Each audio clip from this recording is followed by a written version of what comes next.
On today's episode of the Mark Titus Show, the FIBA World Cup starts on Friday, and our old friend Sam Vecenie is here to break it all down. By my count, there are 4 teams. Now, opinions will differ. You can go listen to other podcasts, and I'm sure some of these other people will have different opinions. But in the extensive scouting I've done of this thing, I see 4 different teams having a realistic shot at winning. And now America's obviously, we're the heavy favorites, as we should be. But I think there are 4 teams that could conceivably win this thing.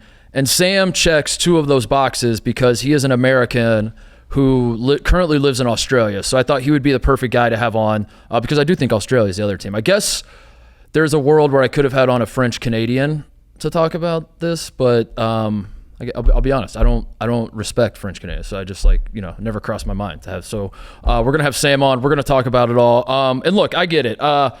Most of you watching, most of you listening, do not care about the FIBA World Cup. In fact, I'm guessing a lot of you didn't even realize it was going on until you heard me mention that on Friday.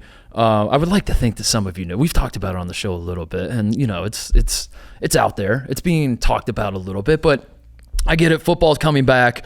Maybe you're someone who's like, I don't even care about international basketball in the first place. And if I do care, it's only the Olympics. I certainly am not going to care about a World Cup where America's not even sending our best players. I'm not telling you what to like, not like, anything else. I am just going to continue to bang the drum louder than anybody else that the gap between American basketball and the rest of the world is shrinking quickly. Now, we are still very much on top. We are still better than everyone. Don't get me wrong. I'm just saying, what I'm saying is Europe is pumping out freaks at an alarming rate. And I just want to I want to get ahead of this and let everybody know what's on the horizon, which I believe there will be a time where America will send, if not like our 12 best players, then a roster that is very, very good to one of these international tournaments where it is like kind of our best team. We're going to lose, and it's not going to be that big of an upset. And I don't know if that's going to be in 20 years and 50 years, whatever, but that day is coming. And I just want all of you to know it's your fault because you don't care about the world. Because you as an American basketball fan are getting complacent. We have to care about this World Cup because we're going to beat everyone's ass. And when we do, we are going to rub it in the face of the rest of the world and say we are still better than you. That is still important to me. And for that reason, I'm fired up about this World Cup because America will win. We are going to win. And I'm going to talk about it with Sam Vecenie. So that's what we're going to do today, and I'm pretty fired up about it. But we're also it's a special week here at Barstool. It is a very significant milestone has happened at this company, and I thought it'd be cool if TJ and I look back on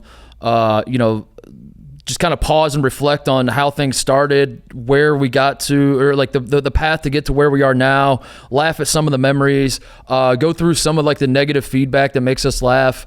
I'm talking, of course, about this being the 50th Mark Titus Show. I don't know if there's something else going on. It's a huge milestone. Everybody's going crazy about it here at the company.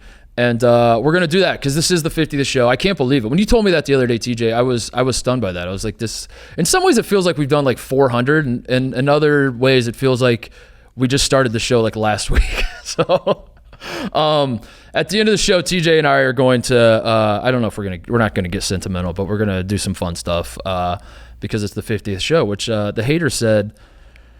The haters said we wouldn't be here, TJ. I don't know if that's true at all, but it's just it's what I tell myself to keep motivating myself. You just wake up every morning, you're like, the haters said I'd be dead by now. And there's, by the way, as an aside, and we'll start the show soon enough, there are an alarming amount of guidance counselors and high school teachers who are teaching or being counselors for future professional athletes that tell these guys they won't amount to shit. I just wanted to call that out, that like, my family is a family of teachers. I think teachers deserve more money, but also if all of these teachers are in fact telling all these future professional athletes that you won't amount to shit and you'll be dead and this, that, and the other, or maybe the athletes are lying. I don't know, TJ, but it's crazy. It's crazy how many, so the haters said we wouldn't be here, and we're here. 50 episodes. We're going to have some fun at the end of that. But for most of the show, I'm going to talk to Sam about this Australia team is a lot of fun. I'm kind of worried about them, but we're going to win. Anthony Edwards is going to lead us to the gold medal. We're going to win the World Cup, and we're going to talk to Sam Vecenie about it. All right, Sam Vecenie joins us. The World Cup, the FIBA World Cup. It is the redheaded stepchild of World Cups. It's the World Cup that people don't seem to really care about. You have to call it the FIBA World Cup because if you just call it the normal World Cup, everybody thinks you're talking about soccer. And maybe there's a branding problem with the FIBA World Cup, Sam, because it does feel like people generally do not care about this thing. I guess that's my first question. Do you care? Do we care? Do we care about the FIBA World Cup?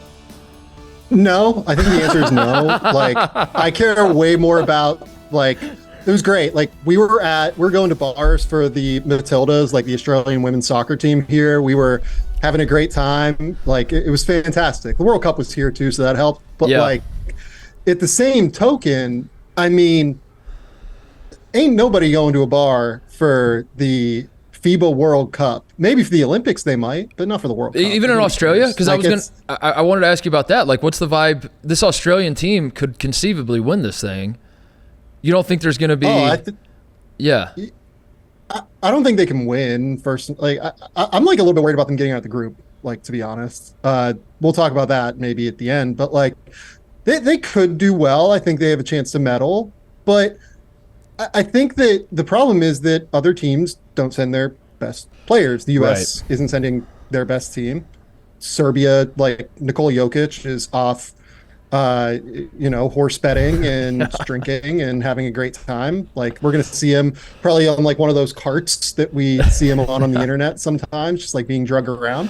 Kristaps Porzingis is hurt for Latvia.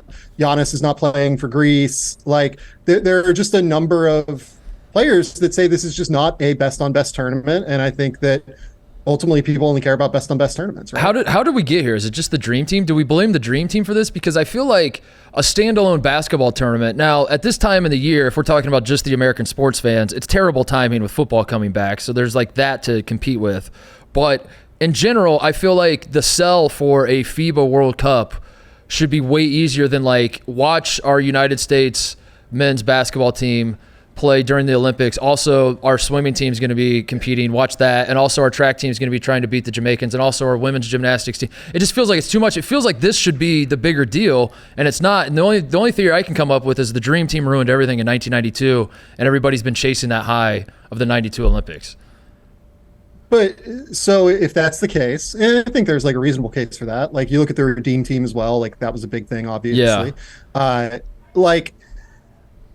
I guess that where I'm at on it is it really does come down to best on best a lot of the time. Yeah. People want to see other countries' best against our best. And I think that especially your point is really valid in today's ecosystem, right? Where there is more international talent across the world in basketball than there's ever been before. Yeah. Point blank. You would think that people would care about this more, but if we're not going to see literally the best player in the world, Nikola Jokic, play in this tournament, and the U.S. is going to send, how many guys do you think would play on the U.S. team like as the best? Yeah, if we send our best team, US, how many did they send? Yeah, how many of these guys would be on the team, you're saying, if we actually sent our best team? Yeah. And the best way I can explain it too is like, think about soccer in the Olympics, right? Like, theoretically, we should give a shit about men's soccer in the Olympics, because it's a tournament where all these countries are competing against one another. We give way more of a shit about the women's tournament in soccer because they do send their best players. But the men's tournament has turned into this like weird U23 competition with like, 3 or 4 players that are over age or whatever the fuck the rules are. And people just don't care. So I think it comes down purely to just being best on best, and the players haven't decided to give a fuck about the World Cup yet. I just don't know how to explain it to my non-existent kid, Sam. That's really it. Like, I'm worried about my kid being 8 years old, and I have to sit him down and be like, so this tournament we care about, this one we don't, this one we... And I'm glad you brought it up, the point that I've been sounding the alarm on this forever. This is probably why I'm invested in this World Cup, because I'm going crazy looking at the talent around the world. Not only the talent, but the likability of players from around the world. And I think the U.S. is on the verge of a basketball crisis. And that sounds absurd because we have so much more talent than everybody else. But I'm just early on this, Sam. I'm saying at some point in my life, there will be a moment where we will go into an Olympics and the United States might not be favored. And that seems insane to say right now. But I'm just reading the tea leaves. I'm seeing if you watch an NBA game and you pay attention to like the people that are moving the needle that are younger than 25, I mean, the people that move the gossip are Zion and Ja Morant types, but like as far as like the actual talent on the floor, it's not American. I'm freaking out about this. So like whenever there's a chance for the USA to be on the chest and we're playing basketball, I want to win the tournament. And it just feels like the basketball viewing public in this country is like, we don't care. If we win, we'll celebrate and we'll be like, hell yeah, we're America. If we lose, we'll shrug our shoulders and be like, we didn't send our best guys anyway, so that doesn't count. And that's annoying. Well, I guess that, like, first and foremost, how to talk to your non-existent kids about this. I mean, how can we call Nikola Jokic the best player in the world if he didn't go into Manila and beat the United States team or beat the Philippines team, right? How can we call Giannis Antetokounmpo the best player in the world? It's a great question. He didn't go into there and just, win these games. That's my question. People forget Kentucky won the Global Jam. So, like, really, Kentucky is the best team in the globe. And until Nikola Jokic and Serbia can beat Kentucky, this Kentucky Wildcats team, there's questions about how good he actually is, I think. I think that's exactly right. Yeah, I think that's the only way we can think about it. And to go back to your point about, like, there just being so much more talent internationally, I think this upcoming Olympics will be the time where we care about these competitions most. Yeah. Like, and we will continue, I think that will continue to grow and it will continue to be more and more competitive. And if the U.S. does not send its best team in these upcoming Olympics, there is a very good chance Canada, Australia, teams like that have, like, actual depth of talent now, in addition to Serbia, who has Nikola Jokic, and Greece, who has Giannis. Like, France is hosting it too. France is hosting it, right? Aren't they hosting the Olympics? France is hosting it. Yeah, I believe that's right. So it's really, really important. Like, this is the upcoming cycle, and I do wonder if the fact that the Olympics coming in 2024 does play a role. Like, we're going to see best on best within a year from now as well. So there's probably, like, a dilution effect there. But look, I'm like, I don't want to, like, shit on this tournament entirely. Like, I am excited to see these guys play. Like, if you watch the Germany USA game where, Franz Wagner and Dennis Schroeder just, like, kind of cut up the United States for 3 quarters. I don't know. Like, that's going to be a pretty fun game. Like, it was a great basketball game with a lot of really talented players, but I just, I think it's hard to get the general public engaged when it's not best on best. When you don't have LeBron or Steph in the game, it's just a hard sell. It's just like everybody. Well, yeah. Just, like, think about who the 10 best players in the world are right now, right? Stephen Curry's not there. Kevin Durant's not there. Jason Tatum's not there. Embiid, Giannis, Jokic are not there. LeBron is not there. Anthony Davis is not there. I'm, like, going deeper than 10 now. Like, very, very few of the top 10 players in the world are there, and basketball is such an individual sport that I think that's it. Let's talk about the players who are there. This USA team, when the roster was announced, I was we're talking about it right now. I was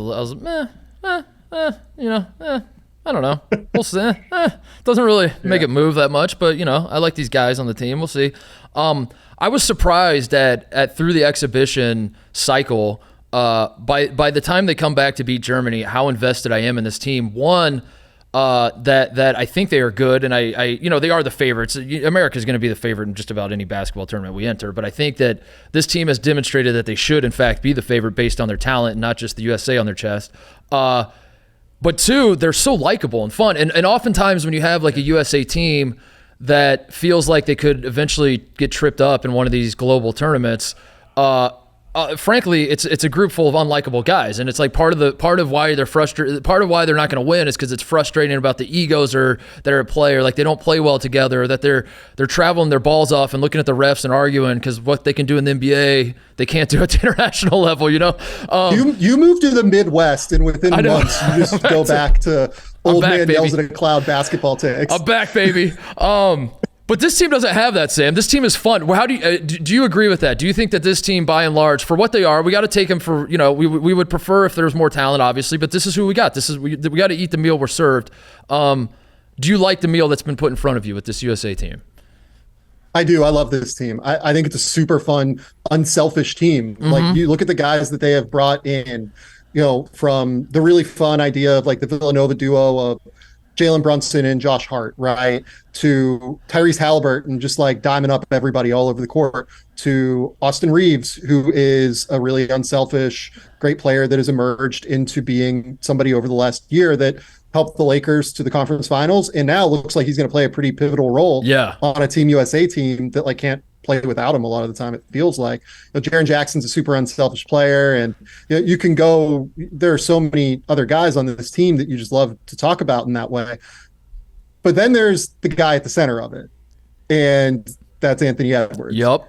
And Anthony Edwards just is so joyful in the way he plays, and like so has built this like level of this like aura around him, right? This is gonna sound so fucking stupid when I say this, Mark, but like that movie Hustle he did you watch that Adam Sandler movie? I didn't know. I heard it was not that bad actually, right? No, it's really good. It's actually like really good. And he's in that movie, and he's like kind of the villain in that movie. Oh, really? And he's so fucking likable. He's like actually really good in the like. He is a good actor.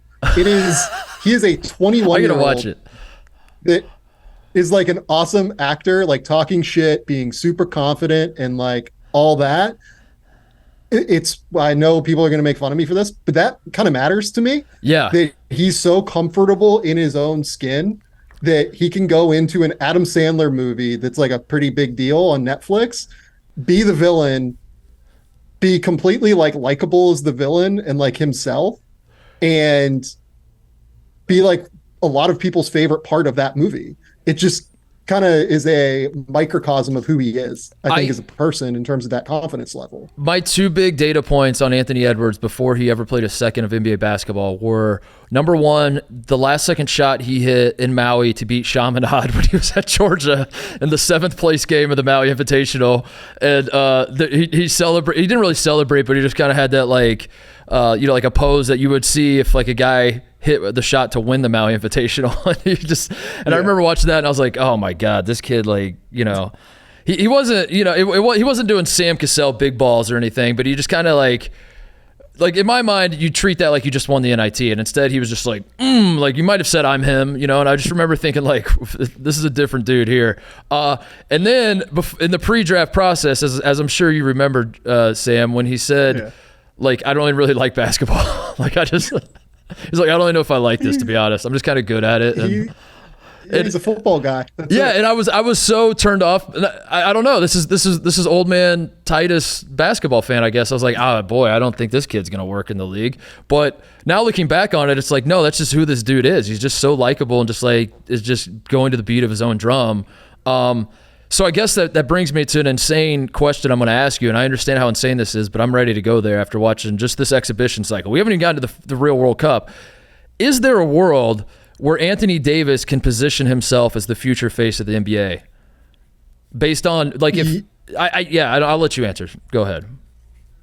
Yeah. Anthony Edwards, yeah.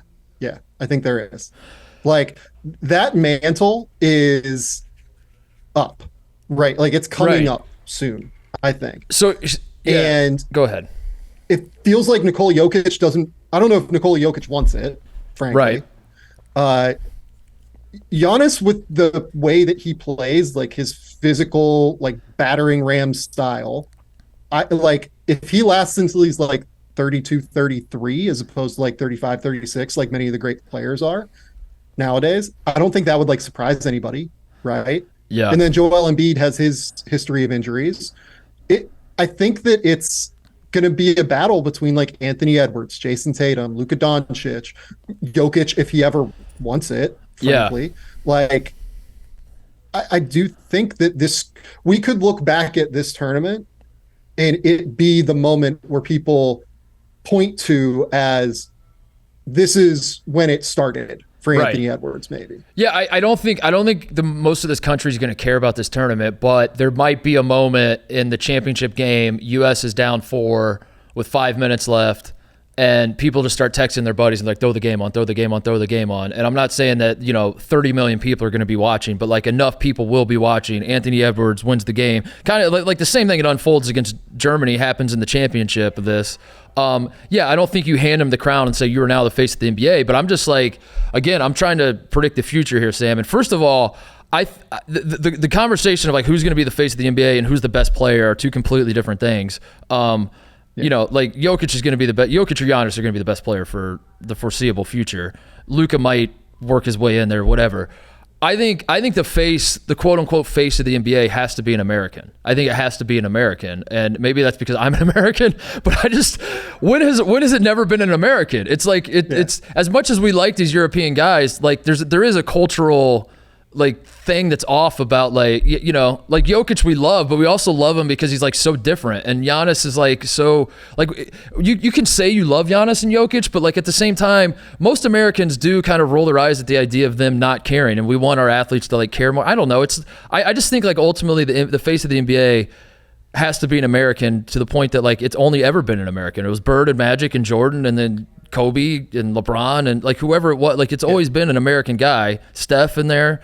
That and then the other point I would make with that, Sam, is that if it does in fact have to be an American, most of the young American basketball players are simply just not likable. They're just like not, there aren't a lot of guys that like you point to and you're like Zion was supposed to be the guy, and look where we're at now with him. And John Morant, same thing. John Morant was supposed to be the guy. Yeah.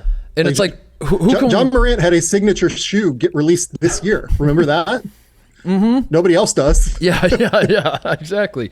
And even Tatum is like not charismatic, and as much as we're trying, we just can't like get him there. And I'm like, Anthony Edwards might be the guy. Like if this guy, it's just one FIBA World Cup. I understand at some point he's going to have to start leading the Timberwolves to deep playoff runs and doing all this other sort of thing. But he's got the goods. He's good enough. He's talented enough. One, but as you said, the idea that he can star in movies at 21 years old and it just pop into an Adam Sandler movie and feel comfortable. He's got the charisma. I'm very excited about the future of Anthony Edwards. Yeah, I mean, like everyone points to the interviews he gave when he was like a rookie, right? Like him just saying that he's the best at literally every sport. Like he's never played hockey, but you better believe he could play in the NHL. He believes he could play in the NHL. Yeah. And then he finishes it by saying, I've been A1 from day one. Like so good. That's so good. It's perfect. It's just who he is, right? Like the other guy, I will say, the European player that I think has a real chance to do this. I mean, like, let's remove Victor Wembanyama from this conversation because we have no idea what he's going to be yet on some level. I'm pretty sure he's going to be great, but like, let's remove him. I think Luka could be it. And by the way, Luka is the other great player that is playing within this tournament. Luka has the playoff performances at this point to where he clearly has like the confidence and like doesn't give a fuck that he'll just go in and play, right?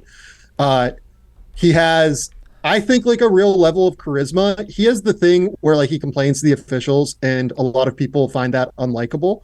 And that is something that he's going to have to get over. I think on some level to get past that point of American audiences accepting him in some way. But the point here that you're making about it having to be an American, I don't know that it has to be an American. I think it is drastically easier for Americans to become it. Okay. Basically. I would agree with that, of that connection that they can have with the audience. Like Luka has been speaking English since he was like very, very young. He essentially has grown up in basketball. He was an elite player from the time he was like 16, 15 years old. I think it could be Luka. I think there's a chance of that. Yeah. And to be fair, like part of most of the time, the face of the league is actually the best player, and it's just been an American because it's been an American. And, I guess you're probably right. It probably doesn't have to be an American. It's just worked out that way. But as I think about it, I'm like, that's the guy who, but it's Adam Silver's NBA, and Adam Silver, sees things a lot differently than David Stern did when he banned Michael Jordan from the NBA, and then Hakeem was the face of the league, and he was like, Jordan, come back. As great as Hakeem was, he was just like, MJ, we need you back. We need the face of the league back. No, but Hakeem was American. I forgot. Hakeem played for USA, did he? He was on the. I vividly remember Hakeem being in one of the it was one of the Olympics, right? He was wearing the USA jersey. I remember this. Yeah, but now. like where was he from originally? He was from Nigeria originally. Right, but he was. And hang on, I don't know if Nigeria had like a team at that point. That's probably what happened. Yeah, but here he is. We're in USA number 15. Look at that. FIBA Hall of Fame. Because like the way FIBA has allowed like a lot of these American players, I think rightfully, to build growth throughout the African region with basketball, like allowed a lot of players to get the Nigerian passport or whatever it is exactly to play for the Nigerian team. I would venture that there's probably not a great infrastructure in Nigeria at that point for basketball. Okay, Akima counts as he counts as an American. I'm counting it. He won a 1996 gold medal. He won a 96 gold medal wearing a USA jersey. Like, how is that not American? That's the most American thing you can do is win a gold medal for the USA. So that's it. That's number one on my list. Let's talk about some of these other teams that you like that could knock us off of our pedestal that we don't even own. Spain won the last one of these. Yeah. Do you like? I don't believe in the Spain team. Rubio's not playing. I know that they played us well in the exhibition, but I don't. They don't really have any NBA players, and that's really where I start with. I'm like, I get that there's a world where like these dudes play well together and all that sort of thing, but this isn't the Spain team of yesteryear with the Gasols and like is Rudy Fernandez actually playing though? I don't know why his name just came right. I was about to say they don't have Rudy Fernandez, but I think they do actually. But this isn't the Spain team that used to have like half the roster was in the NBA, and we had to fear them in the Olympics and elsewhere. What do you like, Spain or otherwise? Like who do you think is the biggest contender, the biggest challenge should the USA get tripped up here? Yeah, I think Spain is interesting, but to me the most talented team other than the US is Canada. Mm-hmm. Canada has Shai Gilgeous-Alexander playing in this tournament. They have, RJ Barrett, who has been a killer for Team Canada in the past, for sure. Like, you go back and you watch the U17 tournament where he completely destroyed the United States team. Like, he gets up for these Canadian basketball team moments. You have Dylan Brooks, you have Lou Dort. Like, both those guys can really be shut down defenders if they really want to throw them out there. You have Kelly Olynyk and Dwight Powell and Zach Edey, all of whom are real legitimate bigs that can play against the United States in a real way. So I do think that Canada is the second most talented team here. I think Australia is really talented. They just got slotted into this group of like absolute death. Yeah. Like, if you look at who they're forced to play against, like they have both Germany and Finland in their group. It's crazy that one of those three teams won't be in the next round that goes to like the final 16. Finland has Lauri Markkanen, but they also have guys like Olivier Kamwa, Miro Little, both of whom will be playing college basketball this season. They have Jacob Grandison, who was at Duke last year. They have a bunch of guys that are really, really good, and it's going to be really interesting to see if they can play. And then you have Germany, who just gave the U.S. a real game. I think that German team's good. Dominican Republic has Karl Towns. Greece is not terrible. Like, Serbia still has Bogdan Bogdanovic and like 6 or 7 other guys that have been drafted at least. Yeah. Like, Australia should win that group, but if Lauri Markkanen goes nuts for Finland, nobody's going to sit here and be like, it'd be a stunner if Australia didn't go through. Yeah, how did this happen? Like, how did we let this? Yeah, that wouldn't exactly be a shock. I'm with you with Canada. I am in love with this Canada roster. Canada has never won anything ever in basketball ever. Like James Naismith, people forget, is a Canadian guy. They kind of invented the sport, and their national team has been. Jordan Henry came on the show not too long ago. The man who considers himself the John Rothstein of Canada, and every time he comes on the show, he breaks down Canadian college basketball, which is how I know. Canadian college basketball legend Phil Scrubb, who was on the Canada team, won 5 national titles in Canada. I made the point to him that I think that the Canadian basketball team is like the United States soccer team, where you just like, you look at the roster and you squint enough and you talk yourself into like, damn, they got a lot of talent. They could do something, and then they never do. This is the first time I've looked at a Canada basketball roster and been like, I don't even need to talk myself into this. They are actually legitimately a very, very talented team. They play France the first game. They open up with France. They're not only in France's group, they play France the very first game. I need to see France lose. I hate France so much in a basketball sense. Isn't it so nice that Gobert is like the face of the French team? Because I feel like it just works out perfectly. And I'm really worried that Wembanyama is going to make France likable when Gobert has made them so unlikable. They beat us in the World Cup last time. I feel like there's a nice rivalry budding here with the U.S. and France in basketball, and I'm worried that Wembanyama is going to be way too likable and people are not going to hate France. But right now, he's not playing in this. Gobert is, and I hope Canada beats their brains in. So there you Look, go. the Canadian team's like okay this year. Like it's not crazy. They're going to be much more of a contender, I think, like in the Olympics when Wembanyama plays, right? Like that feels like the more likely outcome. Like they have a decent team. Like Nando De Colo is a really good player, like in the international game, and Nicola Batum is solid, and Yabusele was drafted, and Yvonne Fournier and Gobert are still in the NBA. But like it feels like they're a team that that probably will use this as like a tune-up for the Olympics. Yeah. As much as anything. Like they probably are going to gear up for that more than anything else. What's the concern with Australia? I mean, Australia has a ton of NBA guys. I guess I'm like looking at the roster right now. Giddey, Joe Ingles, Patty Mills, Josh Gray, Matisse Thybulle. A lot of guards, I guess that's the issue. We don't have the Aussies don't have big men.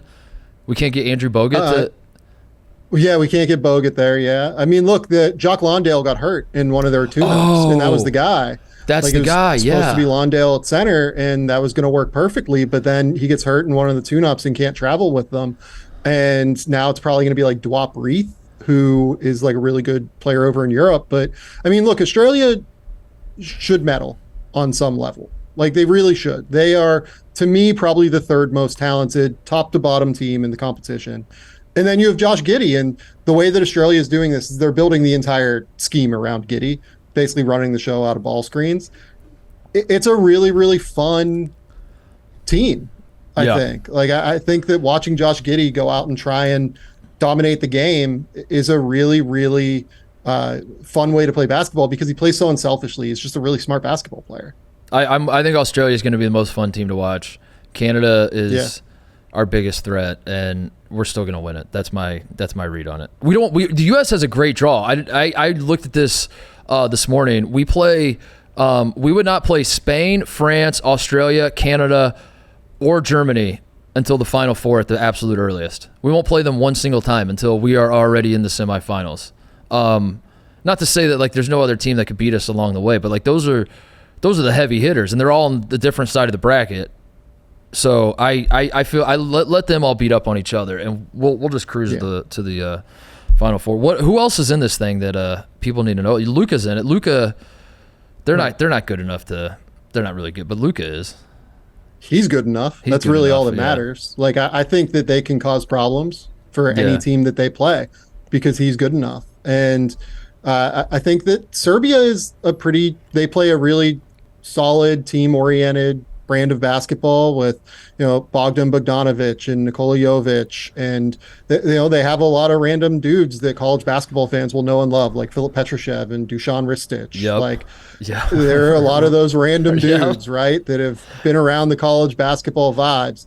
By the way, there are so many, for people that listen to this show for college basketball, there are so many college basketball dudes in this tournament. It's like amazing. You're going to be watching this tournament and you're going to be like, holy shit, I haven't thought about Eloy Vargas for Kentucky in a decade. What? I haven't thought about David Kubayan from Marquette. Did you play against Marquette, Mark? You probably played against that guy. I may have, yeah. That's incredible. Like, it's just going to be a total college basketball vibe. We got Josh Hawkinson, former Washington State star, suiting up for the Japanese national team. Wow. Like, let's just go nuts. That should be the selling point, dude. It's just like, turn on the TV and see how many times you do the Leonardo DiCaprio meme where you're like, what the fuck? Wait, is that Melvin Ejim on Canada? Is that Omari Spellman on Lebanon? Wait, what happened here? Wait, are you serious? Omari Spellman's on Lebanon? Oh, Mark, it gets better. I have the full dive on how Omari Spellman got to Lebanon. I read an article today. So the Cleveland native has been waiting for his naturalization file since it was submitted on January 18th, 2023. Since the honorary initiation of Lebanese citizenship is typically reserved for the president of the republic, he hasn't been able to get it up until like a couple months ago because the presidency was vacant since October 31st, 2022. And then essentially with the World Cup approaching, they like expedited it on April 18th. They were just like, let's just get this through. Let's get this guy in. So that he can play the World Cup. Omari Spellman, Lebanon. That's the selling point. That you just sold me on This is what we need. watching all these other games, because I was just going to lock in on the best teams, but now I'm just going to throw every game on and see if I saw Kyle Anderson's on China, which is he's on China, yeah, wild. Yeah, Rondé Hollis Jefferson's on Jordan. Thomas Walkup, Stephen F. Austin legend is on Greece. Thomas Walkup's on what the fuck? Yeah, dude, gonna stick his tongue out when Greece upsets somebody again. It's gonna be great. The best part about this is you could be just you could just be fucking with me, and I would have no way of knowing. I have no way of knowing until the games start. But like, all of this seems plausible with international basketball. Hakeem Olajuwon, I will say again, was on the United States in 1996 and won an Olympic medal for the United States. Won an Olympic gold medal. Anything's possible. So yeah. But Austin Reeves is actually on Finland. He's not on the United States. Last thing, and then maybe we can do a little college basketball talk quickly before I let you go. But I've been on this idea forever for Brad Stevens to be the permanent USA coach. What do you think about this idea? Is this? I have a lot of Brad Stevens ideas, as you know. I just want to hear someone who is a respected voice in basketball media tell me that this is a great idea. That Brad Stevens, his foray back into coaching should be the permanent United States men's national team coach, and that's the only job he has. That's the only thing he does. Sure, sounds great. Thank you, Sam. Appreciate it. Stop right there. Stop right. He's making millions. No, Sam, shut up. Shut up. Shut up. You said that was great. We'll just leave it at that. Damn it. I'm for it. I'm here for it. All right. Yeah. Look, Steve Kerr is the head coach of the Golden State Warriors, and he's. But that's what I'm saying. Why can't Brad Stevens keep his front office job and do this? I want him to. I want him to be the full time. That's all he does. I want him to eat, sleep, breathe United States basketball. That's it. But whatever. You said it was great. That's all we need. We'll cut the rest of the part. It is. You said it's a great idea. You texted me right before we sat down. You're working on your top 25 college basketball teams, and boy, you have some big swings here, Sam. Can we talk about this at all or no? Yeah. I mean, number I'd love two. to. Yeah, go ahead. Number two, out of the gate, Marquette, who I like. I've been singing Marquette's praises all offseason, but number two, just seeing a number two next to Marquette is a little shocking, just in general, no matter how much talent they have, anything else. Just seeing a two next to Marquette. You like Marquette? Yeah. I love Marquette. Marquette is the team that won both the Big East title and the Big East regular season title last year. Yep. They returned everybody except Olivier Maxence Prosper. Yep. But, oh, wait, their sixth man of the year in the Big East last year is David Joplin, who is a 6'7" NBA prospect, in my opinion, in his own right. And he just steps into the starting lineup immediately and actually makes them even more potent offensively than what they were. I think they're going to be the best offense in college basketball this season. Whether or not they defend, we'll figure it out, but they have a ton of continuity. And Shaka Smart's pretty good defensive coach. So best offense in the country plus good defensive coach plus continuity. I'll take a flyer on it. Yeah. This just smells like a man who's been in the business for a while and knows put Marquette at 2 is a great way to get the Marquette fans foaming at the mouth. This is they're gonna love farming. it. They're gonna love this. They're gonna absolutely love this. I agree with you. I think Marquette's gonna be very good and very fun to watch. I just I don't know. Number 2 feels. I don't think a Marquette fan should want to be number 2. I think Marquette's better suited to like be number 7 all year and just kind of hover and not have a target on their back. But unfortunately, they're gonna have a target on their back. Another thing that stood out to me: Florida Atlantic at 12. You hate mid majors, or like what's the story there? Like did you not see them in the Final Four last year? They almost beat the team that almost came back to beat UConn in the national championship, kind of. So they kind of almost won a national championship. So I'm in on Florida Atlantic. CJ's a lot more. I'll give CJ Moore, who I did this with. CJ wanted to put them higher even. And I was the one that pushed them down. So when Florida Atlantic fans are upset about where they're ranked, come at me, please. Okay. This is on me. Okay. Yeah, I mean, they're moving to the AAC this year. And they're a really good team, but they return everybody. They're a little bit small outside of Golden, the big 7-footer that they have who plays like 20 to 25 minutes a night. And I don't know. Like I'm worried that the teams that they played in the tournament, they played Memphis. They beat them by 1. Memphis is now the team that they're going to have to play in the AAC and probably compete with for the title. They beat a Kansas State team that I thought was solid, not great last year. They beat a Tennessee team that I thought was genuinely really good, but the second round team they beat was Fairleigh Dickinson. So they got a little bit lucky there in terms of the draw as well. So I don't know, man. Like I like the team. I think they're a top 15 team. I think they're going to be really good again. I'm glad for college basketball that they kept everybody. It's such a great story to me that they kept that entire team together when Elijah Martin had a ton of potential, offers to go elsewhere. Janelle Davis had a ton of potential offers to go elsewhere, and they stayed. It's amazing to me. Dusty May stayed as well, which is, I mean, I don't know totally how many offers he actually had, but yeah, great point. Wasn't there a controversial call at the end of Memphis FAU game, if I remember right? That maybe not. Boy, there was a lot of NCAA tournament games this year. There were in fact 67 of them, if I remember correctly. I remember there being like something controversial, but even if there wasn't, to your point, like the ball bounces differently one way in the first round game. And what are we talking? How highly are people thinking of Florida Atlantic going into this season if they lose to Memphis by 1 in the first round last year? I think they'd be a top 25 team if that was the case. All right, well, this is great, Sam. We got to get you back on when college basketball season rolls around, and when my dog is not going nuts. She's having a time right now. What kind of dog you got? I have a Chihuahua, a little toy fox terrier. Yeah, you've met my dog? I thought I had, yeah, but it's been a while. It's been how does the dog like Australia? Loves it. Yeah, She gets to walk around in the bushland where there are definitely not squirrels that are bigger than she is. Are dingoes a real threat in Australia? I've not seen a dingo. There are kangaroos that walk everywhere here, though. I'll just be golfing, and there will be a family of kangaroos that walk across the fairway. It's nothing. Wow. It's a wild ride. This is where we're at here. Sam Vecenie, thanks so much for making time, dude. Appreciate it.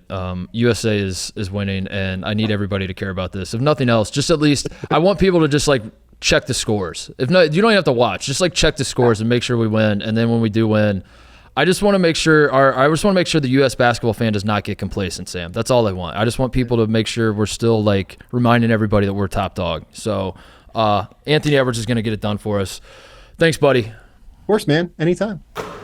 Quick break to talk about our friends at Cars.com. Wherever life takes you next and whoever you're looking to be, there's a car for that on Cars.com. Whether you're moving from the suburbs to the city, so you want a smaller, sportier car, or you're expanding your family and want a safer option, or you've taken up snowboarding and need more cargo space for the gear, or you're someone like Brandon Walker who got a house on the other side of the world and has a long commute, and maybe you need to be a little more conscious of the gas guzzler you've been driving. You need to trade in for a hybrid or an EV or something like that. Whatever situation you find yourself in, I do know this, that Cars.com has deal badges that identify the best deals, and they even have a quick and easy way to sell or trade in your car. Over 2 million cars for 2 million possibilities to meet your changing needs. Up to 50,000 cars are added daily. I'll say that again. 50,000 cars are added daily to Cars.com. So even if you're someone who's like, Titus, you've been talking about Cars.com for a while, I'll be honest, I went to Cars.com the other day. They didn't really have what I wanted.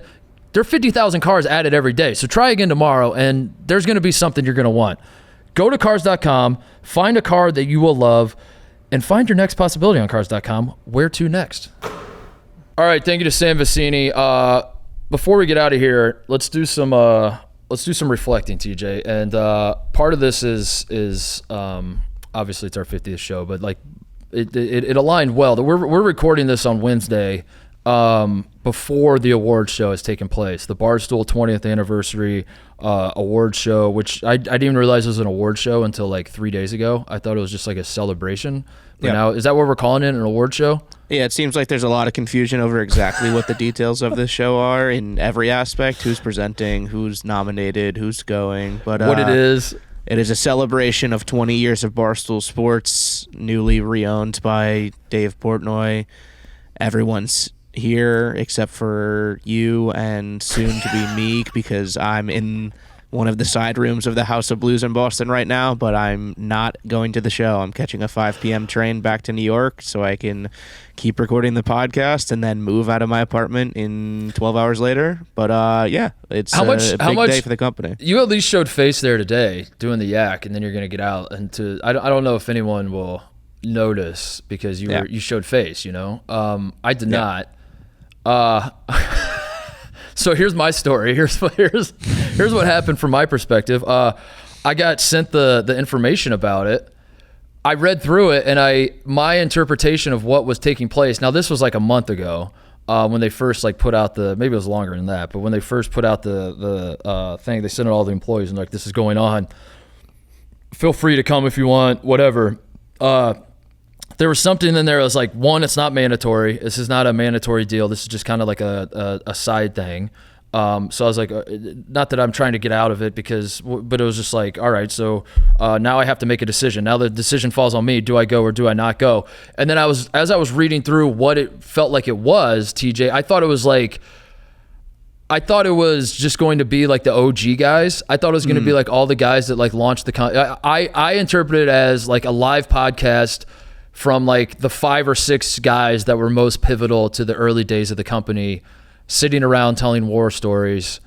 And I genuinely thought I should not go to this, because I thought if I show up to this as like a guy who was hired like 3 months ago, I would look like an asshole for a celebration of like how far this company, like, remember when this company was a baby and now it's exploded and then the guy who you just hired the other day shows up and tries to like co-opt all the success and say like, this was, you know, man, it's been a fun ride, Dave. I remember when I was getting coffee for you back in Milton, and you used to ask me, Titus, you think we got a chance of being anything? And I remember I looked you in the eye, Dave, and I said, as long as you believe in yourself and follow your heart, David Portnoy, I think someday you just might have a company that you'll be able to buy back for $1. You know, like I thought, like if I was there doing all that shit, he and everyone else would be like, what is Titus doing here? Yeah. So my strategy to this was, don't stand out. And if you go, you're going to stand out. So don't go. This is completely backfired, TJ. I am standing out in a big way. But in fact, when I walked into the Chicago studio to do the show, everyone in this office was like, what are you doing here? Yeah. It seems like everybody in the company somehow is here. I don't really know how they decided who got that invite or whatever, because like Jack Mack was never told to come to this, and he gets more views than like anybody else in the company does. But in your defense, you are working, so it's like sorry I couldn't go to Boston for a night and just sit around and jerk everyone off as we hand awards to each other and pat each other on the back for how awesome we are. I have to do my fucking job, TJ. Sorry, somebody's got to preview the FIBA World Cup. Yeah. Sorry, like I might be keeping the lights on at this company by doing podcasts about the Little League World Series and the FIBA World Cup and Indiana high school basketball. So thank you for the opportunity to go, but unfortunately I have to carry this company on my back and talk about the basketball tournament nobody cares about. You'll go to the 25th year award show. I will. Yeah, I'll go to the restart the clock, because Dave just bought the company back. So like really. Right. We can, I was here from the beginning. I can say that at least. So for the next one, I will go, because I was there at the beginning when. Anyway, it is the 50th show for like, we were getting like the whole company seems to be getting sentimental and reflective on all that sort of thing. And then TJ pointed out to me the other day, he's like, we've done 50 shows. I was like, that's pretty crazy. It's not that crazy. A lot of shows out there have done a lot more episodes, but that's something. And the craziest part to me, TJ, is we haven't even really figured out what the show is yet. We're getting closer. I think it's going really well. You're not even in Chicago. How many shows have you and I done where we're sitting in the same room? Like 8 of the 50, maybe? Yeah, probably, yeah. You know? So I'm fired up about that. I think what this show will eventually become is going to be a lot more fun and a lot more entertaining. But it's been a fun ride so far. So I thought it'd be fun to look, because there have been a lot of ebbs and flows. I mean, there have been I would say, in June and July when I'm doing shows out of my apartment in LA and you're in New York and it's like 3 a.m. Eastern and I'm going a little crazy because like I'm just like talking into a microphone by myself. Kind of like I'm doing now, by the way. That feels very similar right now. I'm sweating my fucking balls off here because this studio is 1,000 degrees. It reminds me of being back in the apartment in LA. But yeah, I'm glad we're here now. I think the show is going well, but I thought it'd be fun to look back on stuff, and I thought it'd be interesting to read reviews. I don't know. Read. How do the people think we're doing? You know. So I had pretty good. I had you poll. What did I have you poll? Like reviews and feedback and comments? So I went through the first 10 episodes specifically, and then some of our Apple Podcast reviews to see how people felt about the show when it was first announced and what they thought it would be, and as they sort of saw it come to light, how they felt about it. Yeah. Some nice, some not so nice. Yeah, I was curious about the not nice ones because I think the not nice ones are funnier. I don't need to be told I'm good. It's better when I'm a little upset and a little aggrieved. So but we can read some nice ones because I do appreciate. I also don't want to. I don't want to encourage people to just talk shit about me either. Right. Yeah. I don't want it to be like the only way Titus will acknowledge me is if I shit all over him. I don't want to do that either. So we can read some nice things, but I don't do well with praise. So I thought it'd be funnier to read mean ones. But yeah, have at it. I haven't read any of these. You sent me the list, and then I tried to log into my Barstool email to read them, and I couldn't do it. So I said just save it for the show, and here we are now. These are from episode 0. So the announcement with Big Cat and PFT. Mm-hmm. Which, by the way, I lost my mind. Someone pointed that out. I lost my mind about college football having a week 0. Why don't they just call it week 1? And then someone immediately was like, you literally did episode 0 on your show, which is fair. But go ahead. Nick P said, Mark, I've listened to you since day one of Part of My Take. Never once listened to your own shows. You're always great, but I always question whether you got it or not. After listening to you on the Yak the last few days, I confidently believe you get it. Looking forward to listening to your own show for the first time. Hell yeah. That's important to me, TJ. You know that. I want to be a guy who gets it. That was a trend in these first comments, I guess, when you went on the Yak. That was the... If I remember right, I went on the Yak, and Dan asked if I wanted to do the wet wheel, and I didn't really fully understand what it was. And then I said, I don't want to come across like a tryhard, because I think if I go in there and I'm like, hell yeah, let's do that. I would love to get wet. That would be so cool. Then everyone can see right through it that I'm just, being a little bit of a tryhard. But also I didn't want to be a pussy about it. So I just said, like, whatever makes people think that I'm a guy who gets it, Dan, is what I want to. And I think people ran with that. Yeah. So I don't know. But I think me saying that kind of ruins my the mystique. Yeah. The mystique of a guy's being a guy who gets it. I think when you're begging more so scared of the negative reaction if you fuck that up. Yeah. Michael Maboy said, best sports podcast I've ever heard. Easy. That can't be true. It was episode 0 of a new show that had never been around before. Yeah, I didn't even listen to it. Yeah, we launched like the podcast feed, and we haven't even put any content out, and people are just like, damn, dude, this is the best shit I've ever listened to. I've ever watched. I'll take it. Benjamin Rivard said, why are you wearing women's pants, Mark? What was... I'm trying to think of what that would have been. Was I wearing joggers? I don't know. We're probably wearing our joggers. What are your thoughts on joggers, TJ? I love a good pair of Rowback joggers. Right? I think that they're make you feel good.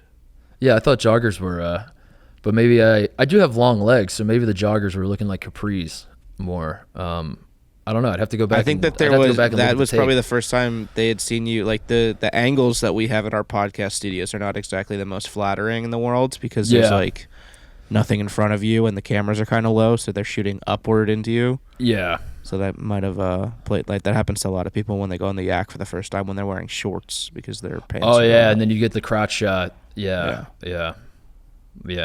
That's that's probably what that was. Bree commented, just here for TJ. So, had to stick that one. Don't say I never did anything for you. Awesome. And then Jabroni said, sincere post, Titus is clearly a thoughtful, smart, and talented person. I'm confident his content with respect to other sports, football, would be interesting. Hope to see that come through. That I actually wrote that one. That was me. I sprinkled that one in there. No, I think we're gonna do more. I don't know. I want to. So this is the dilemma I have, TJ. Is like I am very much interested in other sports. Football season coming up, obviously. Like we just had Brandon on. I want to talk. I'm going to on the show I'm going to do with Brandon. We're going to talk about every sport, just kind of whatever shit people are talking about around the country. That's what we're going to talk about. I want to do other sports. I want to have guests on that are football players that played like just whoever's interesting to me. I want to come on this show and I want to talk to them. But at the same time, like I've carved out a nice little niche for myself as a college basketball guy, and I think I have to be true to that as well. So we still have to hone in on that because I want to talk about the NBA throughout the regular season, which I give myself like 2 weeks before I'm like, all right, never mind. I changed my mind. I'm out on this. But yeah, that's what I think I want the show to be, but I don't know, because I think I imagine like once college basketball season comes back and gets rolling, I will just divert right back into my old ways of just like caring immensely about who's overrated and who looks like a fraud in college basketball. Like in the first week, I'm going to go to the Champions Classic in Chicago, and I will throw out every plan I had about like, talking about the week that was in the NFL on the show and like, should we get an NFL guest to break down that big AFC East game last night? As soon as I go to the Champions Classic and I come away thinking that's going to be a great Champions Classic, by the way. It's going to be, I mean, it's supposed to be every year, but I think this year is going to be awesome. I think I'm going to go to it, and then I'm just going to immediately be like, all right, forget every other sport. I'm locked in on college basketball again. But we got to figure that out. So, and we will. But yeah, I will definitely at this company be talking about more than college basketball. That's why I came to work here. Yep. This was after the first episode, so we had Fran Fraschilla, we had Mike Rutherford, and Brandon's first appearance. Charlie Wooding said, first podcast review, Fran, A, Mike, A, Brandon Walker, F. Wishing you the best, Mark. Excited for you and your new chapter. That's awesome. Yeah. That's great. I love that. No, I remember the first show. Everything besides Brandon Walker. Don't let that negative energy guy sully your show. Hopefully, he's never on again. Oh shit! So we probably lost that guy along the way. That guy was listening. He probably has given up by now. If I remember right, those first shows we did were like 4.5 hours long.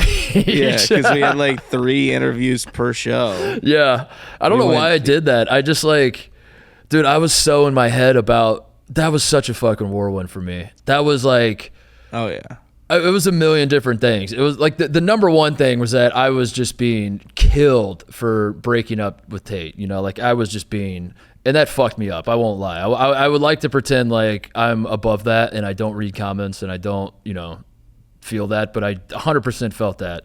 And at the same time, it's like I'm a new kid at school stepping into the Barstool office.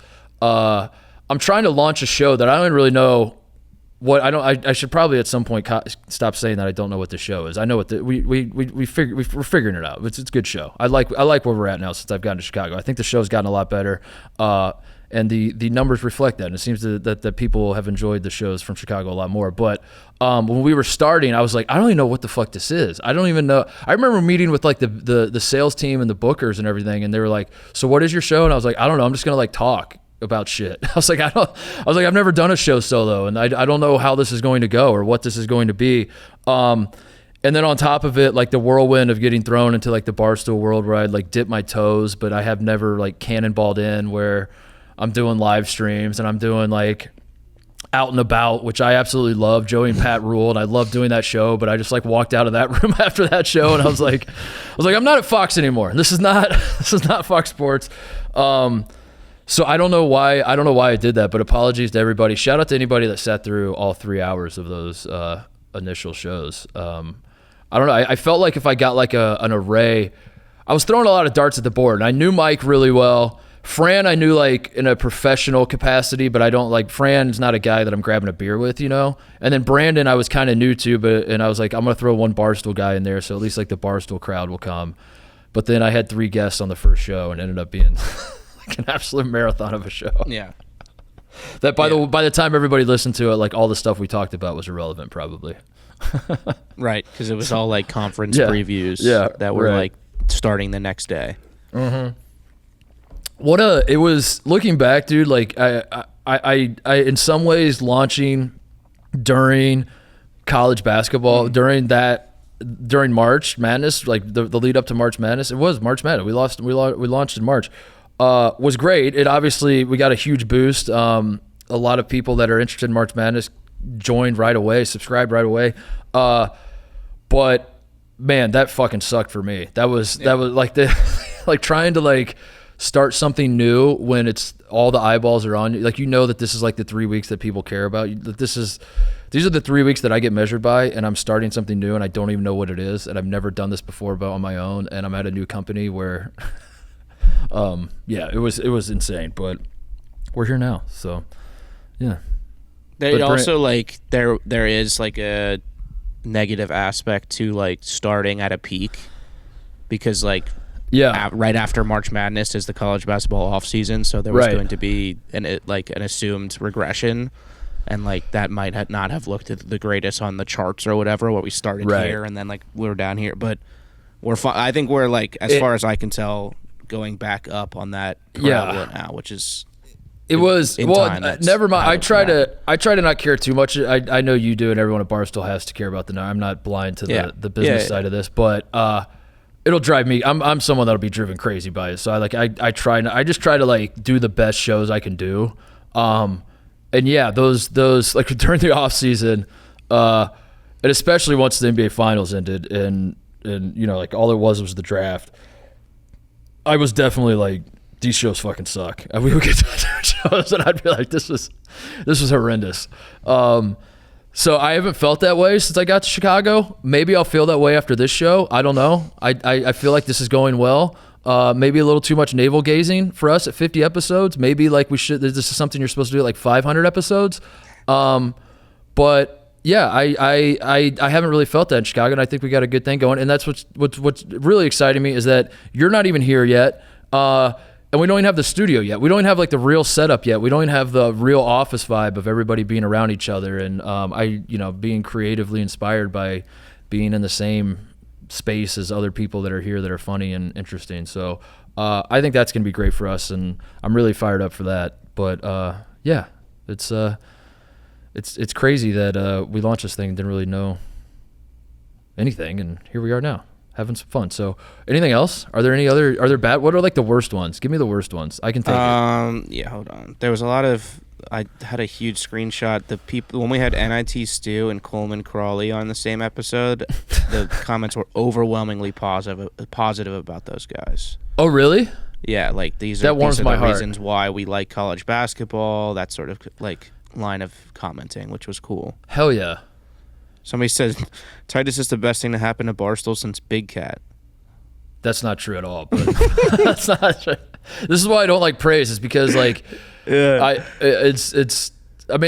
thankful that people say nice things, don't get me wrong, I appreciate it, but also it's like I mean that's not true. It's just like patently false. So but thank you nonetheless. We had a 1-star Apple Podcast review from when the podcast got announced in March. Barstool is trash, and unfortunately now is Titus. Why Titus? Why? 3 exclamation marks. No. 1 star. Oh no. An asterisk guy. Yeah. A Barstool guy. Oh man, that stinks. Do you think that guy's listened to any shows since we started? Probably all of them, if I understand our haters correctly. Probably all of them, yeah. Probably like waiting for me to just slip up and drop like 5 slurs and then say I knew it. I knew this it. one was from this month. Nice to know talent. I don't think Titus actually realizes what a moron he is. He deflects a lot of jokes about it, but deep down I think he doesn't realize how stupid he is in actuality. He carries himself like he thinks he's smart, but just is the dumbest MFer ever. Is that Brandon? Thoughts? People hate. So I've found I'm obviously I'm someone who will be very self-deprecating. I'm not afraid to, when I say something very stupid, acknowledge that I said something very stupid. And I like to think that that's part of my brand. And I think that that's how I've become a little successful, because I think in a sea of sports media takesmen who, take themselves super seriously. I just saw Colin Cowherd hired Shannon Sharp to The Volume, and they were doing like a little promo video, and Colin said something about like one of the things I really respect about you is that you just fucking grinding, man, and this job is such a grind. It's a grind. And Shannon was like, it's a fucking grind. And whenever I watch like guys like that, I'm like, this is not a grind. This is not. I'm like, Steve, did you see the video of Steven Adams, the juxtaposition, LeBron talking about the bubble, and then Steven Adams and LeBron was like, I was like in a Russian prison having to play basketball and then Steven Adams was like, it wasn't that bad. It wasn't Syria, mate. That's how I feel about sports media. So like, I think that has served me well, that like, I don't take myself super seriously. But what I will say, TJ, is that the haters, that kind of disarms them, and if you beat them to the punch, they get really fucking mad. If you're someone that like, so I think that's what this guy's got going on, is that like, I'll laugh at how I'm a moron, and this guy doesn't like that because he wants to be able to tell me I'm the moron. You know what I mean? Like I'm shooting myself before he can shoot me, and I don't think he likes that at all. But yeah, I do know what a moron I am. Yes, I am an absolute moron. I went to Ohio State as a freshman. I wanted to be a doctor. I majored in math for my first semester, and now I work at fucking Barstool Sports talking about the Little League World Series with Rico Bosco. Yes, I'm fully aware of how my life turned out. Like, I'm not blind to these realities. Like, I get it. Somewhere along the line, something went haywire, and here we are now.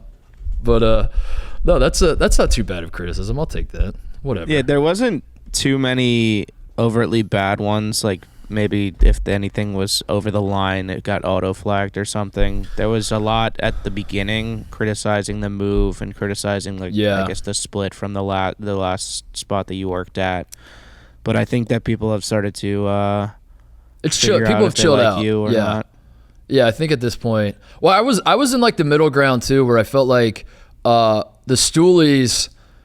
I like the Stoolies. But it also, I'm setting this up for the butt, as you know. I like the Stool. The Barstool fans are incredible. Like especially since I moved to Chicago, and like bumping into people on the street has just been so freaking fun. And I very much love that part. But I will say there is like a faction of Stoolies that I don't know if it's jealousy or what, but if it's not just me, I've seen them do this to other people. When you get hired at Barstool, it feels like you're under a huge microscope, because it's like, why did they hire that guy and not me? Like, if this guy's not actually good, then I'm going to let them know that they fucked up and they should have hired. I should be in his seat. I should be, And so when I got hired here and I started, like, this was just the perception. It's definitely not, and not anymore at all. But I don't even think it was ever. But this is what it felt like. TJ was like, I was in the middle ground of like all the people that followed me along the way at the Ringer and Fox and whatever else were now at like one of those reviews you read, like, oh no, man, I can't believe you went to bar. I gotta say goodbye here. Now I'm done with you. Goodbye.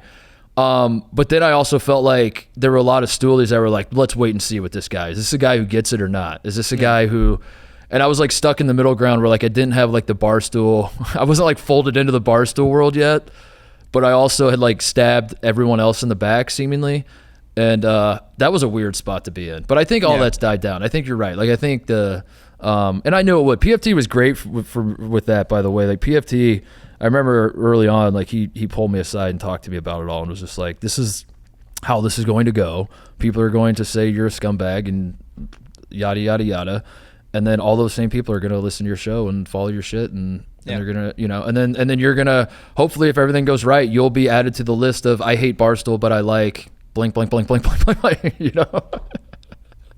I think my I think dream. It's funny too. Like, you're probably, and this is not, pumping air into your sails, but people will probably see you come into Barstool, and every place you've worked at before, like, you were like the disruptive, like, counterculture. Like, oh, this guy's like different because he wears a Hawaiian shirt. Yeah. But at Barstool, you're like the straight man. Like, I'm the you're straight like man. The traditional media type, which is interesting. And I think a lot of people were like, "Oh, this guy like talks X's and O's," which is different for us. Yeah. Dude, that's another thing. I felt like I was in like the middle ground. It's like I always felt when I worked at Fox. Not that I didn't fit in. I loved Fox, all that sort of. But I was like trying to get on TV a little more, and I was like poking to like, throw me on the desk for halftime of a FS2. DePaul versus Butler game. Like, why am I not, like, just throw me a bone here. And I always felt like the Fox people, who they all like, I had great relationships with those people, and I always will. But I felt like they always looked at me like, nah, man, that's not your thing. You're the guy who tells dick jokes on the internet. Like, you're just kind of a buffoon.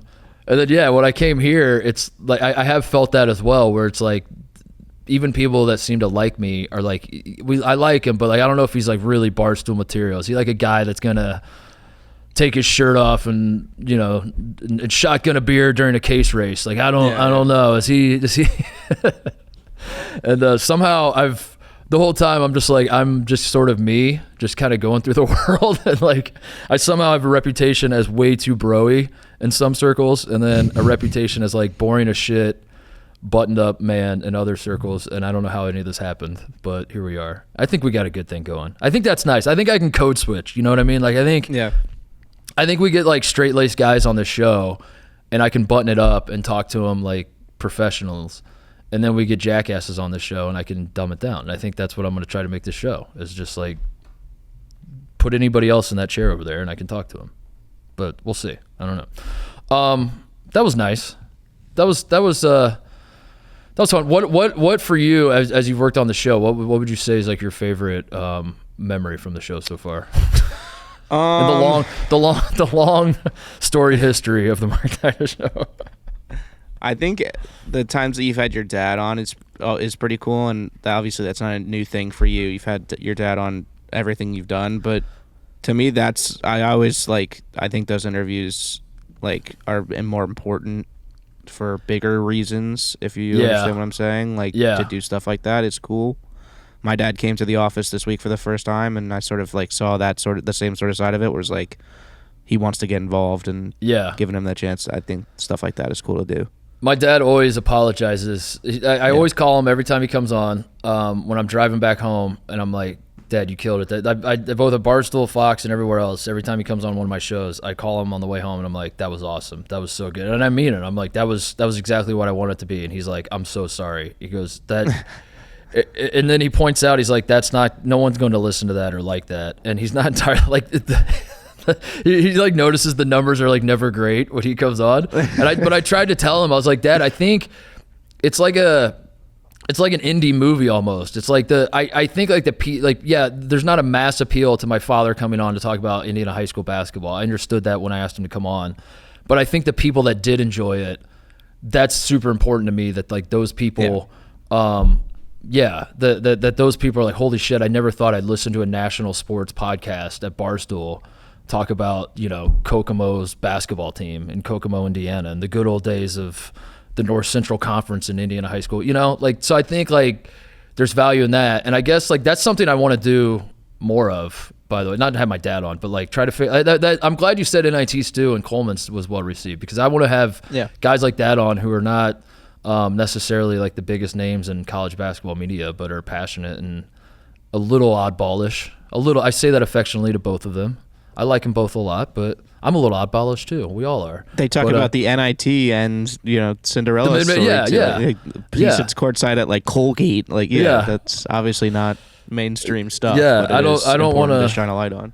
Yeah, I would love to have more guys like that on. So, all right, I think that's enough. I'll say this though, because I don't do this well enough or often enough. But thank you to everybody. I genuinely mean that. I know it's moronic to do this at 50 episodes. Like we're still a very brand new show, and I shouldn't be looking back reflecting. But I thought with the Barstool 20th anniversary, I don't know. It was funny to me. It was a funny idea to me. But thank you to everybody that's been along for the ride. I do think the Chicago shows have been a lot better. And it does mean the world to me that I do now feel very comfortable working at this company, and I feel very secure with what this show is. And even though I keep saying I don't really know what the show is, I kind of have an idea of what the show is, and I think we got a good thing going. So the best way, I don't want to harp on it too much, but like if you do want to continue to support the show, the best way you could do that is help out our sponsors. Like that is a very big deal. If it's all the same to you, like I know the realities of the world, like some some of the sponsors, some of the ads we might read, you're like, that does not apply to me. I'm not interested in that. I get that. But if it's all the same to you and you're someone who's like in the market for some of these things, that helps us out immensely. That is one way that you can make a big difference. Another thing, and I've said this before, if you're someone who watches us on YouTube, subscribe on the Apple feed, subscribe on Spotify, even if you have no intention of ever listening because you're like, I want to watch it on YouTube, and vice versa. If you're someone that always listens and you're like, I'm never going to watch a podcast, I can't believe people actually do that. If you subscribe on YouTube, that's still, as dumb as it sounds, that makes a massive difference for us. That would help us immensely. So I would ask for people to help us out in that way too. And then, yeah, I guess like the other way people can help is pitch me guests, man. Like let me know on Twitter who you want to come on the show. We'll try to get them.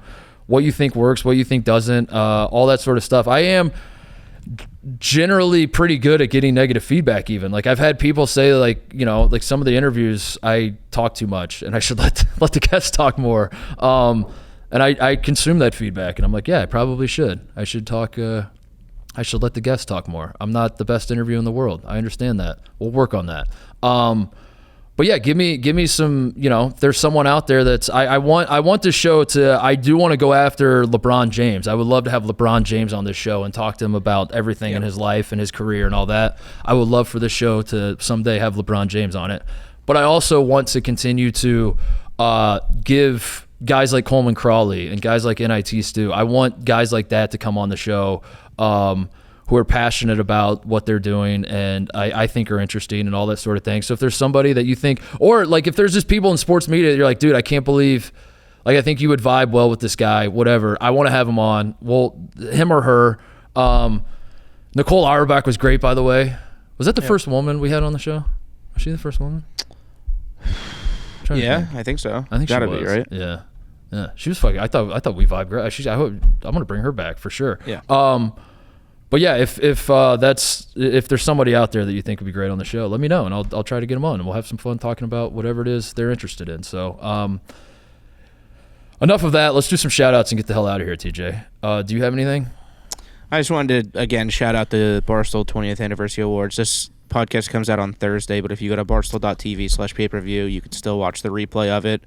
They're not going to do a ton of social clipping for it because they want to push people towards watching on the pay-per-view, and that way they could play it a little bit fast and loose, if you know what I'm saying, now that Dave's back in charge. But it's going to be a big event, and there's 1 million people here at this building running around. I'm in some sort of weird like dungeness cave with quilts on the walls, and I don't know what this room is meant to be, but it does feel like a real event. We're steps away from Fenway Park, which is pretty cool. Oh, really? Yeah, like there's a balcony that's literally on the street. I should have come. I haven't spent a lot of time in Boston. I've been to Boston twice in my life and did basically I remember very little about it. Like it's cool. I didn't do really anything of note. I probably just sat in the hotel. My dad grew up like 30 minutes here, but I didn't go until I was in freshman year in college, and we went like shopping around like Christmas break, and we walked into the Ralph Lauren store, and nobody was in there except for David Ortiz and his friend, who were just doing a little bit of like browsing. So I just got like to very casually meet David Ortiz in Boston, just shopping. That's awesome. Going Saturday shopping, which was crazy. That's awesome. But watch the award show if you haven't. Watch the award show. Yeah. We're recording this before, so we don't really know what happened. Maybe one of us got fired in the award show. Wouldn't that be something? If we were, yeah. I think me not being there helps with that though. Like, I feel like if Dave's gonna fire somebody, it's gonna be somebody he can look in the eyes. Yes. So me not being there is actually kind of a smart move in that regard. It might hurt me down the line, but as far as like. And I could see like Dan pitching the idea of spinning the wheel, put everyone's name on the wheel that's there, spin it and fire that one person. So I'm not there. That's actually going to help me maybe. But go watch the Barstool Awards. Speaking of, I guess Cody's not on this show, is he? Our junior editor, Cody. Yeah, because maybe you can shed some light on this. I keep getting tweets about how I said I'm only going to do the bare minimum, and this got brought to my attention because Cody sent me a text that was like, "You got clipped." Yep. I'm very confused as to what happened, TJ. but anytime. And I don't know. I've gotten a lot of tweets just from people that are just like, "Is that in your contract?" When we announced Mostly Sports with Brandon, I had like a bunch of people that are like, "Is this in your contract?" Because I know you don't do anything that's not in your contract. And I was like, "What the fuck is going? Like, why are people saying this?" I don't want to overreact and like start chirping back at people, but I also I'm a little confused. When you had KB and Nick on, there was a conversation about Barstool reality shows, and if you would ever want to do the Barstool reality shows. Yeah. And you, in what I took as kind of a joking way, were like, yeah, I'm sticking to my contract. Like, I don't do things that I'm not specifically told to do. Mm-hmm. And that was like a social clip that went out and did pretty well. And on Barstool Radio with KFC Fights and Tommy, I forget who else was on the couch that day, but they like brought that up for some reason, I guess because people were seeing it and tweeting about it. I didn't think anybody was taking it seriously, but they had like kind of an extended conversation about like people doing stuff without being asked to. I'm like, I'm pretty sure he was joking, but yeah, you're pretty much down to clown. Like, you're not. Well, because Cody sent me a link. It was just like KFC's killing you or something, and I was confused by what I was just like, what the hell is going on? I don't even remember saying that, but yes, I was joking when I said that to KB and Nick. I've already done at least 3 things since I've been hired here that were not in my contract. So obviously I'm a team player. Obviously, no, dude, that's crazy. That's crazy. Context is important, and sometimes clips make things look certain ways, but. Yeah, maybe KFC knew I was joking. I like to think that KFC knew I was joking. I mean, there's the GM of comedy at Barstool surely knew when a guy was making a joke, right? Like that would be wild if he didn't know that a very obvious joke was being made.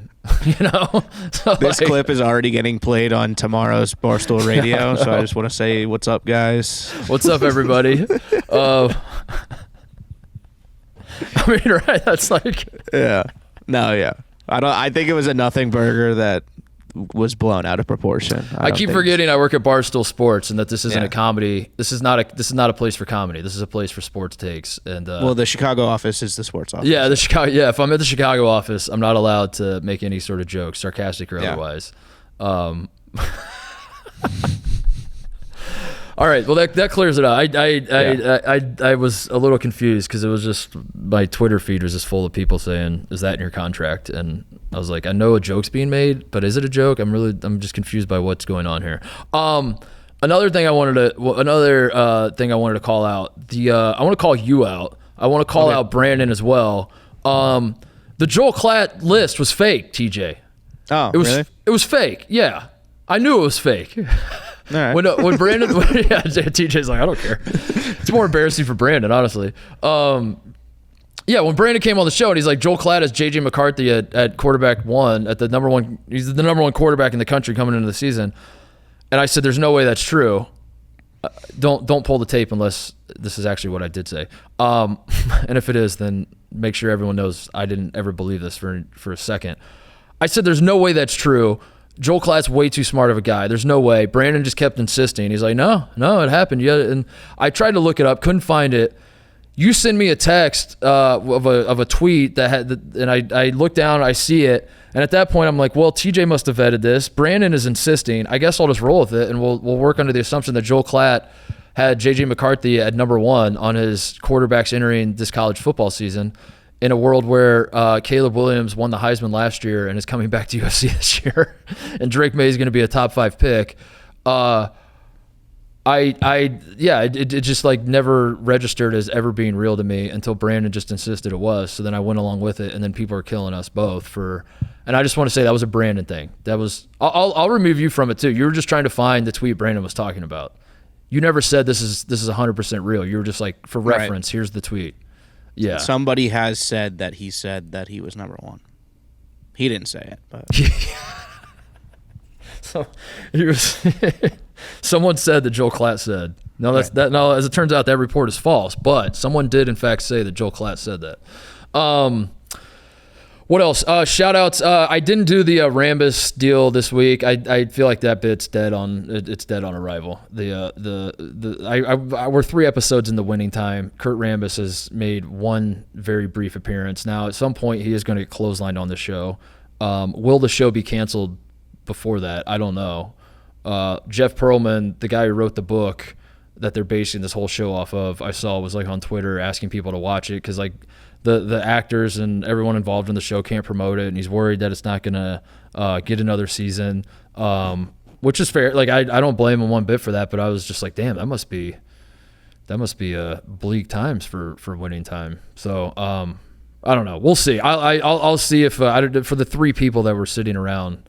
They were like, great idea, Titus. Love that bit of you acting out Rambus scenes. I'm sorry to say there's just no Kurt Rambus in this show. And I don't know if they rewrote the part because I wasn't cast or what, but I had this idea going into this season of Winning Time. I was like, Rambus is going to be heavily featured and I'll just act out some shit on the show and that'll be fun. And then here we are now. No Rambus scenes. So 2 more shout outs. One, Sister Jean, 104 years old. She just had her birthday. She has 5 birthdays a year, I swear. I don't know how she does it, but I feel like every 3 months there's a tweet that's like, happy birthday to Sister Jean. She did it again. I can't believe it. It's another year for everyone's favorite college basketball fan. I don't know how she keeps doing it, but Sister Jean hold on a second. There's a cardboard cutout of her. Let me hold it. Let me go grab it real quick. Mark is running off screen. Oh, and there it is.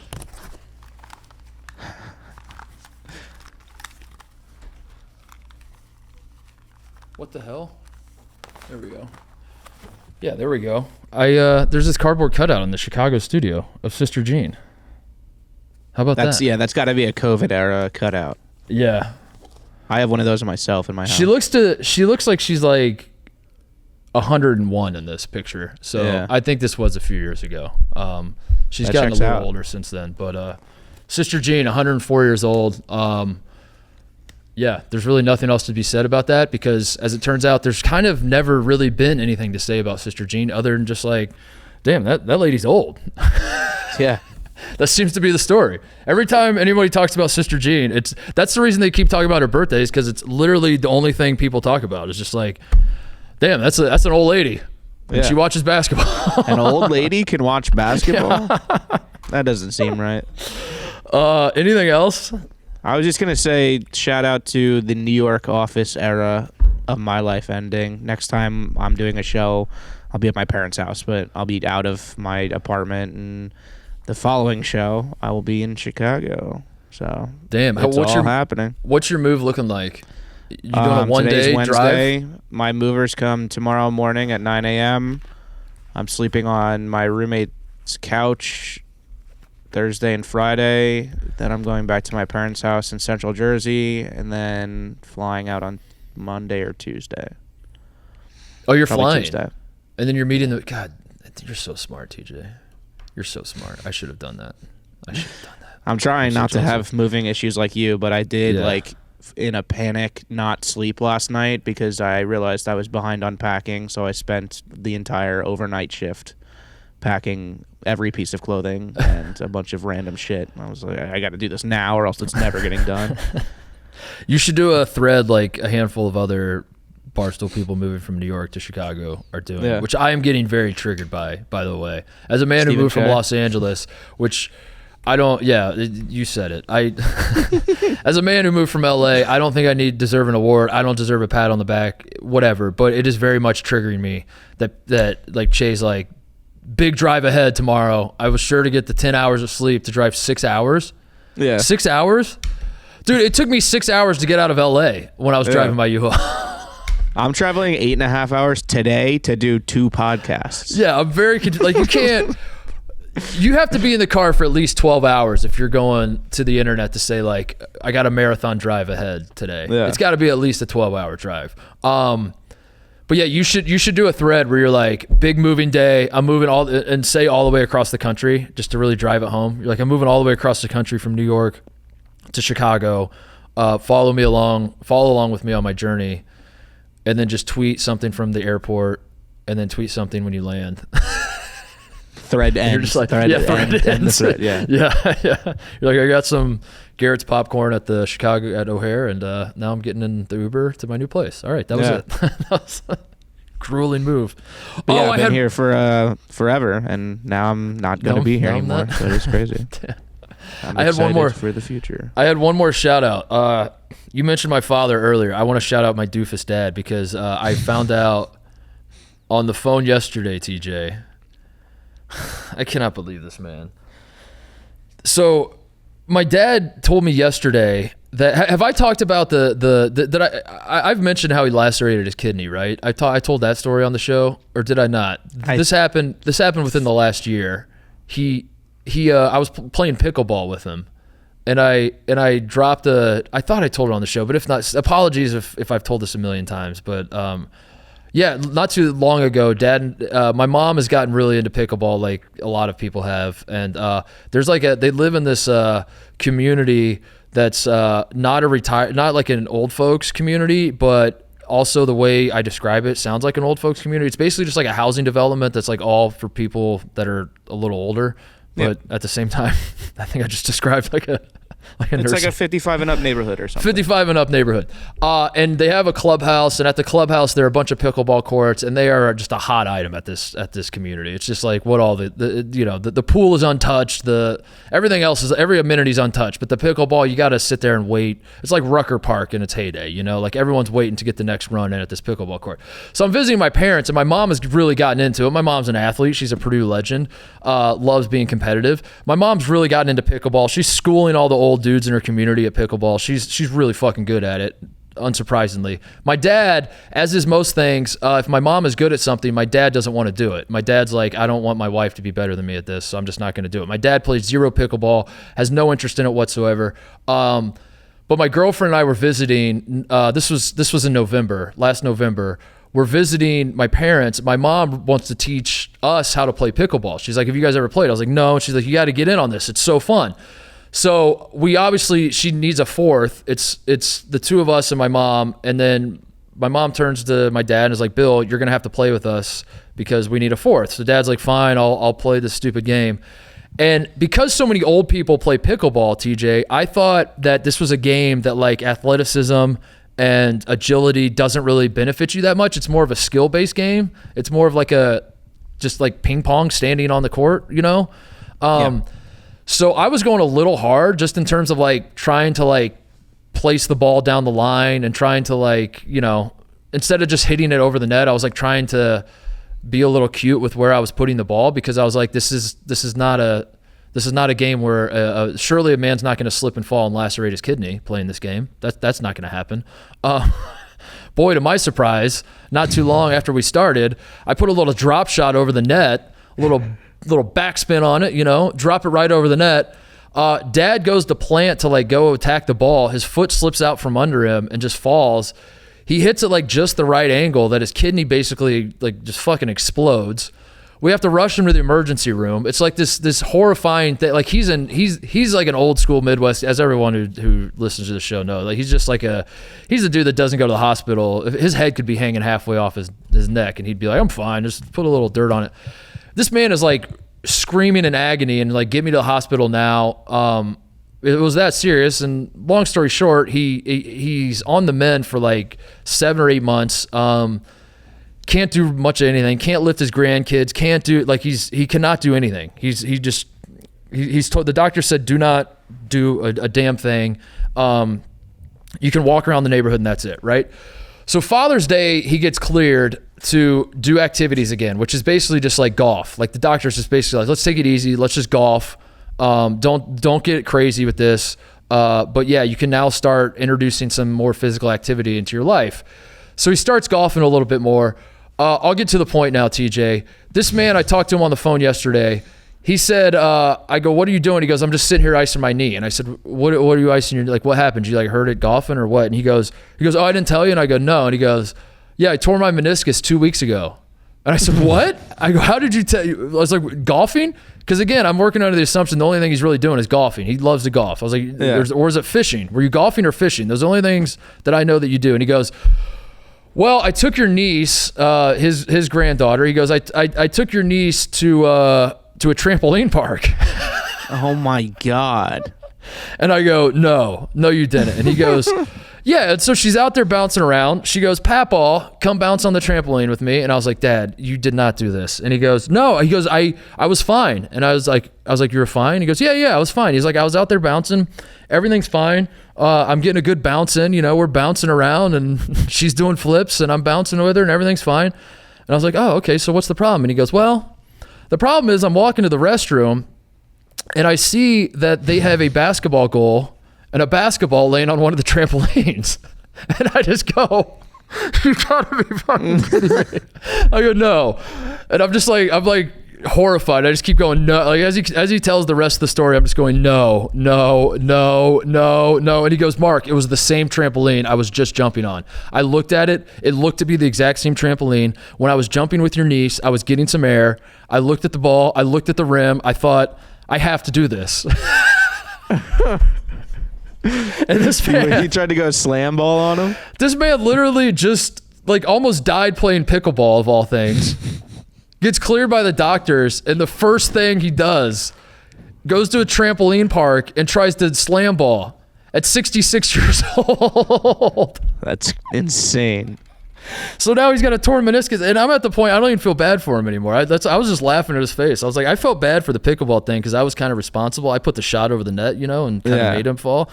I don't feel bad at all for this thing. This is insane. So shout out to my doofus dad. I'm not gonna have him on the show for a while, but when he comes back, I'll make a note to be sure to bring that up. But trampoline park should have a max age of 15. Mm-hmm.